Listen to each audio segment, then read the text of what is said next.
Activity ರೂಮ್ನಿಂದ ಒಬ್ಬೊಬ್ಬರನ್ನೇ ಹೊರಗೆ ಕಳುಹಿಸಲಾಗುತ್ತದೆ. ಹೊರಕಳಿಸಲ್ಪಟ್ಟ ಸದಸ್ಯರ ಪೈಕಿ ಮನೆಯ ಒಳಗೆ ಮರಳಿ ಬರುವ ಸದಸ್ಯರು ಇದನ್ನು 12ರ ಫಿನಾಲೆಯನ್ನು ತಲುಪುತ್ತಾರೆ. ಬಿಗ್ ಬಾಸ್ ಮನೆಯಲ್ಲಿ ಕೊನೆಯ ವಾರದ ಎಲಿಮಿನೇಷನ್ ಪ್ರಕ್ರಿಯೆ ನಡೀತಾ ಇದೆ. ನಿಮಗೆ ಗೊತ್ತಿರಬಹುದು ಮಿಡ್ ವೀಕ್ ಎಲಿಮಿನೇಷನ್ ನಡೀತದೆ, ಅದು ಕೂಡ ಇವತ್ತು. ಹೌದು, ನಿಮಗೆ ಗೊತ್ತಿರಬಹುದು ಈಗ ಒಂದು ಪ್ರೋಮೋ ರಿಲೀಸ್ ಮಾಡಿದ್ದಾರೆ. ಆ ಪ್ರೋಮೋದ ಪ್ರಕಾರ ಒಬ್ರು ಮನೆಗೆ ಹೋಗಿರೋದು guarantee. But mid weak elimination ಅನ್ನ ಬೇರೆ ಅದೇ ರೀತಿಯಲ್ಲಿ ಮಾಡಿದ್ದಾರೆ.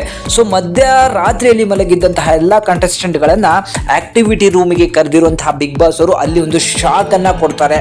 ಅದೇನಂತ ಹೇಳಿದ್ರೆ ಆಕ್ಟಿವಿಟಿ ರೂಮ್ ಅಲ್ಲಿ 8 ಚೇರ್ಗಳನ್ನು ಹಾಕಿ ಕೂರಿಸಿದ್ದಾರೆ. ಸೊ ಆ ಚೇರ್ ಅಲ್ಲಿ ಕೂತಿರುವಂತಹ ಒಬ್ಬೊಬ್ಬ ಕ್ಯಾಂಡಿಡೇಟ್ ಅನ್ನ ತಗೊಂಡು ಹೊರಗಡೆ ಕಳಿಸಲಾಗತ್ತೆ. ಸೊ ಹೊರಗಡೆ ಕಳಿಸಿರುವಂತಹ ಕ್ಯಾಂಡಿಡೇಟ್ಗಳಲ್ಲಿ ಯಾರು ರಿಟರ್ನ್ ಬರ್ತಾರೋ ಅವರು ಮನೆಯಲ್ಲಿ ಉಳ್ಕೊಂಡ ರೀತಿ ಆಗತ್ತೆ. ಯಾರು ರಿಟರ್ನ್ ಬರೋದಿಲ್ವೋ ಅವರು ಮಿಡ್ ವೀಕ್ ಎಲಿಮಿನೇಷನ್ ಆಗಿ ಇನ್ನೇನು ಫೈನಲ್ ಒಂದೇ ಒಂದು ಹೆಜ್ಜೆ ಇರುವಂತೆ ಮನೆಗೆ ಹೋಗ್ಬಿಡ್ತಾರೆ. ಆ ಸಿಚುವೇಶನ್ ಅನ್ನ ಈಗ ಬಿಗ್ ಬಾಸ್ ಅವರು ತಂದಿದ್ರು. ಅದರ ಒಂದು ಎಲಿಮಿನೇಷನ್ ಪ್ರಕ್ರಿಯೆ ಇವತ್ತು ನಡೀತಾ ಇದೆ. ಸೊ ಇವತ್ತು ರಾತ್ರಿ ಗೊತ್ತಾಗ್ಬಿಡುತ್ತೆ ಯಾರು ಮಿಡ್ ವೀಕ್ ಎಲಿಮಿನೇಷನ್ ಆಗಿರೋದಂತ ಹೇಳಿ. ಸೊ ಬರ್ತಿರೋ ಮಾಹಿತಿಗಳ ಪ್ರಕಾರ ಹಾಗೂ ಸೋಷಿಯಲ್ ಮೀಡಿಯಾದಲ್ಲಿ ಓಡಾಡ್ತಿರೋ ಪ್ರಕಾರ ನಿಮಗೆಲ್ರಿಗೂ ಕೂಡ ಒಂದು ಗೆಸ್ ಅನ್ನೋದು ಇರ್ಬೋದು. ಆದರೆ ಎಲ್ಲರೂ ಕೂಡ ಮೈಂಡಲ್ಲಿ ಒಬ್ಬರ ಹೆಸರನ್ನ ಇಟ್ಕೊಂಡಿರ್ತೀವಿ, ಅವರು ಹೋಗಲ್ಲ ಅಂತ ನಾನು ಈ ಹಿಂದಿನ ವಿಡಿಯೋದಲ್ಲೇ ನಿಮಗೆ ಹೇಳಿದ್ದೆ. ಸೊ ನಾವು ಯಾರನ್ನ ಹೋಗ್ತಾರೆ ಅಂತ ಅನ್ಕೋತೀವೋ ಅದು ನಮ್ಮ ಕೈಲಿ ಆಗೋದಿಲ್ಲ, ಅದು ಮಿಡ್ ವೀಕ್ ಎಲಿಮಿನೇಷನ್ ಅಲ್ಲಿ. ಯಾಕಂದ್ರೆ ಯಾರು ಕೂಡ ಊಹೆ ಮಾಡದೇ ಇರುವಂತಹ ವ್ಯಕ್ತಿ ಹೋಗ್ಬಿಡ್ತಾರೆ. ಯಾಕಂದ್ರೆ ಎಲ್ರಿಗೂ ಗೊತ್ತಿರ್ಬೋದು ಈ ಒಂದು ಸೀಸನ್ನ ಚಪ್ಪಾಳೆಯನ್ನು ತಗೊಂಡಂತಹ ಧ್ರುವಂತ್ ಅವರು ಮನೆಯಿಂದ ಆಚೆ ಹೋಗಿದ್ದಾರೆ ಅಂತ ಹೇಳಿ ಎಲ್ಲ ಕಡೆ ವೈರಲ್ ಆಗ್ತಿರುವಂತಹ ನ್ಯೂಸು. ಹೌದು, ಈ ಒಂದು ಪ್ರೋಮೋದಲ್ಲೂ ಕೂಡ ಒಂದು ಚಿಕ್ಕ ಗೆಸ್ಸು ಕೂಡ ಮಾಡಬಹುದು ನಾವು ಯಾರ್ಯಾರು ಒಳಗೆ ಬಂದಿದ್ದಾರೆ ಅಂತ ಹೇಳಿ.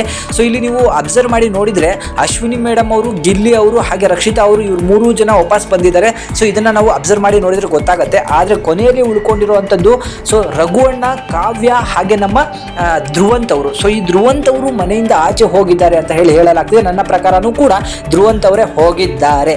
ಸೊ ಧ್ರುವಂತ್ ಅವರು ಅಫಿಷಿಯಲಿ ಈಗ ಮನೆಯಿಂದ ಆಚೆ ಹೋಗಿದ್ದಾರೆ. ಫೈನಲಿ ಇನ್ನೇನು ಒಂದೇ ಒಂದು ಹೆಜ್ಜೆ ಇರಬೇಕಾದ್ರೆ ಮನೆಯಿಂದ ಆಚೆ ಹೋದ್ರೆ ಅದ್ರಂತಹ ದೊಡ್ಡ ಲಾಸು ಮತ್ತೊಂದಿಲ್ಲ ಅಂತ ಹೇಳ್ತೀನಿ. ಯಾಕಂದ್ರೆ ಈ ಒಂದು ಎಲಿಮಿನೇಷನ್ ಆದ ಕೂಡಲೇ ಮನೆಗೆ ಈ ಬಾರಿಯ ಬಿಗ್ ಬಾಸ್ ನ ಟ್ರೋಫಿಯನ್ನ ತಂದು ಇಡ್ತಾರೆ.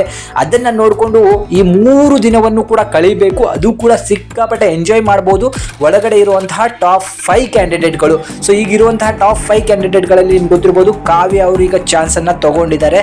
ತುಂಬಾ ಜನ ಅನ್ಕೊಂಡಿದ್ರು ಕಾವ್ಯ ಅವರು ಮಿಡ್ ವೀಕ್ ಎಲಿಮಿನೇಷನ್ ಹೊರಗೆ ಹೋಗ್ತಾರೆ, ಅವರು ಫೈನಲ್ ಅಲ್ಲಿ ಇರೋಲ್ಲ ಅಂತ ಹೇಳಿ.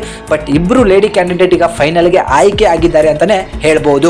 ಸೊ ಎಲ್ಲ ಊಹೆಗಳ ಪ್ರಕಾರ ಈಗ ನಮಗೆ ಅನಿಸ್ತಿರೋ ಪ್ರಕಾರ ಧ್ರುವಂತ್ ಅವರು ಮಿಡ್ ವೀಕ್ ಎಲಿಮಿನೇಷನ್ ಆಗಿ ಹೊರಗಡೆ ಹೋಗಿದ್ದಾರೆ. ಇದರ ಸ್ಪಷ್ಟ ಮಾಹಿತಿಗಾಗಿ ನಾವು ಇವತ್ತಿನ ಎಪಿಸೋಡ್ ಅನ್ನು ನೋಡಬೇಕು. ಇವತ್ತು ರಾತ್ರಿ ಮಿಡ್ ವೀಕ್ ಎಲಿಮಿನೇಷನ್ ಫಿಕ್ಸ್ ಆಗಿರುತ್ತೆ.